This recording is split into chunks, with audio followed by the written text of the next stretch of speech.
সমাবেশে সকলকে যারা দাঁড়িয়েছেন তারা কিসের জন্য দাঁড়িয়েছেন তাদের সুস্পষ্ট বক্তব্য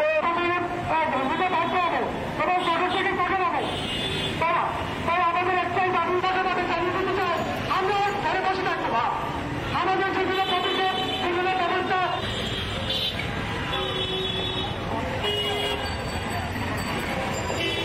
আমাদের অফিসে অনেক পদ শূন্য আছে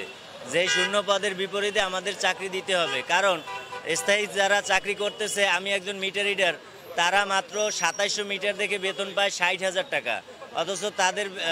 মধ্যে থেকে আমিও কাজ করি আমি 3000 মিটার থেকে আমি বেতন পাই 9,000 টাকা প্রায় 20 বছর হয়ে গেছে শুধু 60 পয়সা হিসাবে বিদ্যুৎ বিল বাসায় দিয়ে আসতাম তার কি করলো আন্দোলন কেন্দ্র করিয়ে করলো 1.5 টাকা দিয়ে করতে করতে করতে আবার আন্দোলন করাবার করলো কয় টাকা আমাদের 2 টাকা 25 পয়সা তারপরও নিয়ে যাইতাম তারপর বিল নিয়ে যাইতাম গ্রাহকের কাছে যাইয়া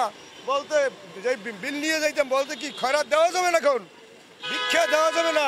পরে আসেন তো আজকের ওইজন পাওয়ার ডিস্ট্রিবিউশন কর্মচারীরা এবং লাইন সাহায্যকারী গেটিস আমরা এখানে আজকে সভা অনুষ্ঠানে আলোচনা করছি এইটাই আমাদের একটাই দাবি আমাদেরকে এই শূন্য পদে আমাদেরকে বয়স সীমা শিথিল করে আমাদেরকে চাকরি দিতে হবে এবং আমার এখানে একটাই দাবি হয়েছে এটা যে শূন্য পদের চাকরি আর কিছু আমাদের কোনো দাবি নেই।